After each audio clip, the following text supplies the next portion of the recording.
Les vrais adorateurs adoreront le Père en esprit et en vérité. Tous ceux qui adorent Dieu ne sont pas de vrais adorateurs. Il y a beaucoup d'adorateurs sérieux et sincères qui pourtant n'adorent pas en esprit et en vérité. L'esprit peut être fortement préoccupé des choses de Dieu, les sentiments et la volonté peuvent être vivement excités à cet égard, sans qu'on adore pour autant de cette adoration spirituelle qui vient de Christ, la vérité de Dieu. On peut être très attaché aux vérités bibliques et pourtant ne pas connaître encore l'adoration que Dieu demande. Parce qu'on reste sous l'influence prédominante, non de l'action de Dieu, mais de l'effort humain.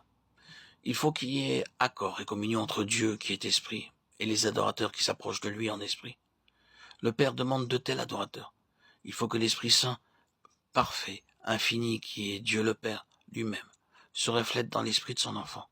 Et ceci n'a lieu qu'autant que l'Esprit de Dieu demeure en lui. Si nous voulons devenir de tels adorateurs en esprit et en vérité, défions-nous de la chair et de sa manière d'adorer. Comme croyants, nous avons en nous une double nature, la chair et l'esprit.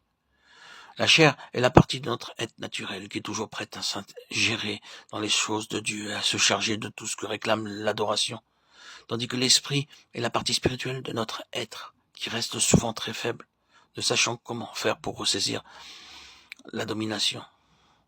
Notre intelligence peut trouver du charme à l'étude de la parole de Dieu, nos sentiments peuvent être émus de toutes les merveilles qu'elle nous révèle, et notre volonté peut aussi prendre plaisir à la loi de Dieu, selon l'homme intérieur. Romains 7, 22.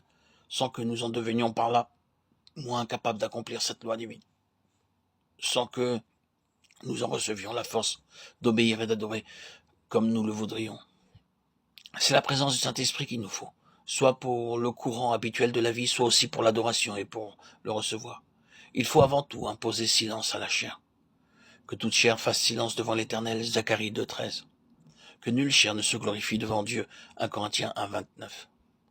Dieu le Père avait révélé à Pierre que Jésus était le Christ, Matthieu 16, 16, 17. Néanmoins, Pierre ne comprenait pas encore la croix. Son intelligence était toute autre chose de la terre, bien plus qu'aux choses de Dieu.